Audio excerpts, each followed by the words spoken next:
Welcome to my YouTube channel. My name is Genki Fuji. Merry Christmas, and I'll send season's greetings to all the people watching this program. Thank you for coming to my channel. Today I have a guest, my friend Edwin Watley, American lawyer, working and living in Tokyo. Welcome to my talk show. Thanks for inviting me. Okay. Then I'd like to talk about the economic situation in Japan. You have been living here a pretty long time, and especially I am very much, I am a lecturer at one university. I'm very much concerned with the future of the college students. The mood is very dark, they're very pessimistic, and in every lecture I would like to encourage them, but the mood is very down. They're very much hopeless. I always think there's a huge contrast in feeling. I first came to Japan, I guess 29 years ago. Before the bubble, in the period of high growth, it was such a positive. It was a very exciting, very positive country, and now it does sort of feel like the Japanese people have lost their morale. They seem to have lost the confidence they had in those days when you could talk about Japan being #1 with a straight face. Yeah, at least to say, even 20 years ago, certainly 30 years ago, 3 decades ago, in the field of manufacturing, industrial manufacturing, Japan was almost #1 in the world. And that time Japan was a very happy-go-lucky, go-go country. Japan was very, very energetic country when you visited Japan for the first time. And I was born in 1952, so I experienced the 60s, the decade of high economic growth, and the people were more energetic, and people had certainly hope and dream, and they worked very, very hard. But now the biggest concern is now this country is getting very energyless. People don't have, you said, morale, the guts to do something.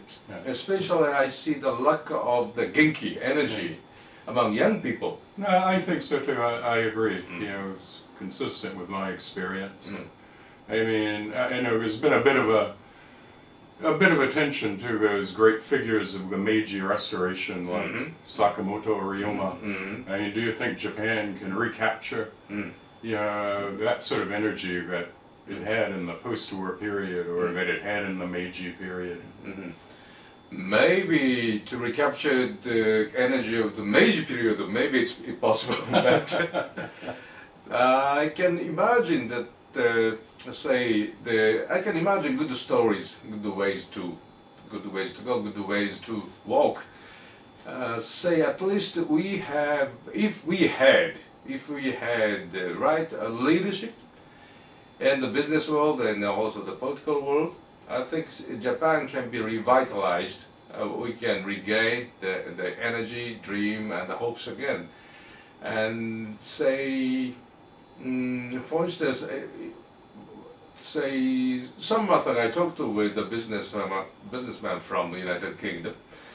He speaks some Japanese. He has lots of experience with Japanese corporations. He pointed out something very good.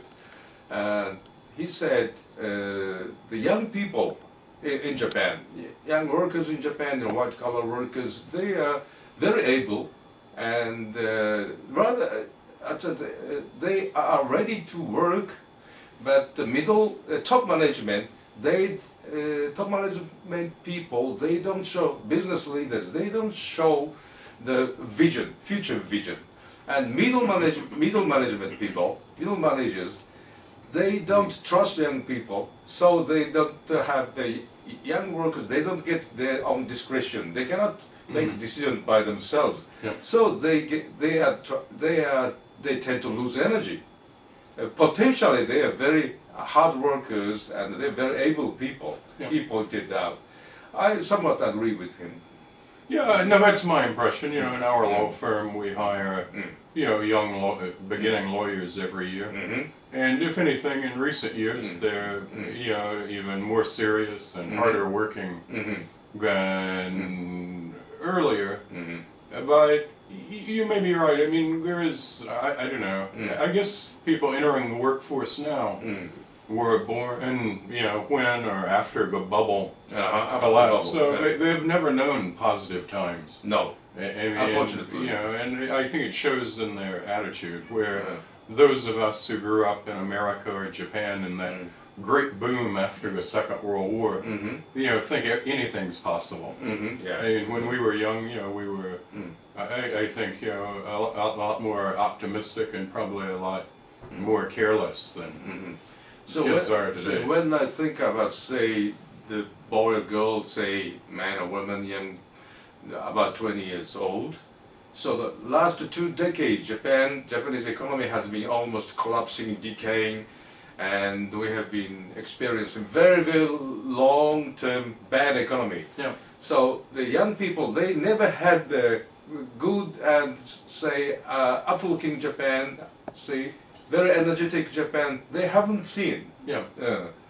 So I had a very big sympathy with them. Yeah. Well, you do have to wonder or worry a bit. You know, my understanding is, you may know from your students, that they're highly focused on the traditional Japanese economic strategy of getting a permanent position with a major company immediately after graduation. But it seems to me Japan needs more entrepreneurs or more people with ideas who, you know, start new businesses. Do you, you know, dealing with your students, do you think I don't know, is much chance of, you know, people becoming entrepreneurial, or is everyone just totally focused on? No, but because since economy is bad, everybody wants to be employed by big companies. That is atmosphere here I sense at colleges, and I see the very few young buds of entrepreneurs. But say. Yeah, I saw a public opinion poll recently. I don't know how reliable it was, but it said young women, their ideal husband is a civil servant. Civil servant, security. National, local.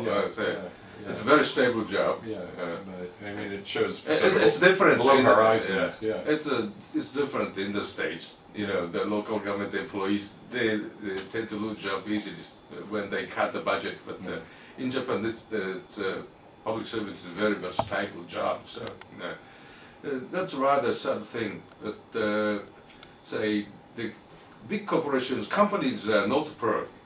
The one Japanese newspaper just reported that big Japanese companies, 1,500 companies whose stocks are listed in the stock market, they have $800 billion in cash.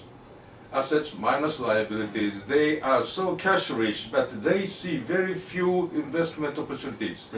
So jobless rate is not coming down, and the wages are not coming up. And I see the similar situation in the States. No, it is. It's a very strange recovery, if it is a recovery. A strange recovery with no, you can say. No recovery in employment. So, very difficult times. That I want to see more entrepreneurs coming out from the younger generations. I don't know if, say, the high school students, if you see high school students or more younger people, maybe, you know, there'll be entirely new type of entrepreneurs, who knows. But say compare the Japanese 20 years old with American 20 years old. At least, you know, Americans had some good times, you know. The IT bubble and the housing bubble. Now the bubble is collapsing, but at least Americans are very futuristic and very optimistic people originally. And still, you know, many people, many young people want to establish new companies, try to, do the new businesses. That is a hope I think you have. I see very rarely that kind of phenomena in Japan, unfortunately. So many want to become the public servant. It's quite dark future. And particularly with your, the demographic crisis is worldwide, but it's as strong in Japan as anywhere. Oh, sure. Just the graying of the population. Yeah. That's one thing. This Japan is becoming older than ever, and we passed the peak of the population 3 years ago or so. Yeah, the population's in actual decline. It's in decline, and America's population is just growing, and that is the only one developed economy whose population is growing.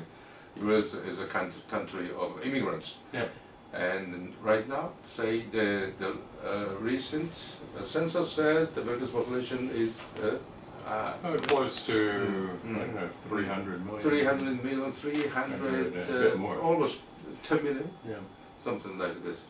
And but you're not concerned with the kind of quality of new immigrants, more the Latinos and Orientals, not so many, but. I mean, more Catholics than Protestants. I mean, it's hard to say. I mean, personally, I mean, there's a lot of strong anti-immigrant feeling currently. I think partly the economy is bad. One obvious reason is the economy is down. The recession is one thing, but I don't know. I mean, one of the curious things is, since the border is harder to cross from Mexico, people move permanently rather than coming temporarily.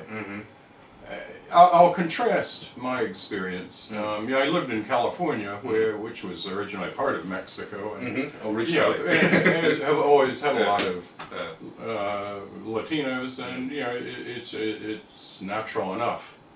But it's interesting. I grew up in Georgia. And there's been just an explosion in the Mexican population in a place that previously never had any foreigners or any immigrants, particularly in North Georgia in the mountains. The chicken factories are now staffed by Mexicans. I see. And you can go. That took place suddenly. It's very sudden. It was very shocking to the original local people. I mean, the small mountain town. My brother has a second house up in the mountains. Now there are 3 good Mexican restaurants. I see. Suddenly too many Mexicans. Well, which is my wife is Mexican. I love Mexican food. So I love Mexican food. Since my wife is Mexican, I don't like to speak ill of Latinos. But if there are too many Latinos, they're Catholics. They speak Spanish.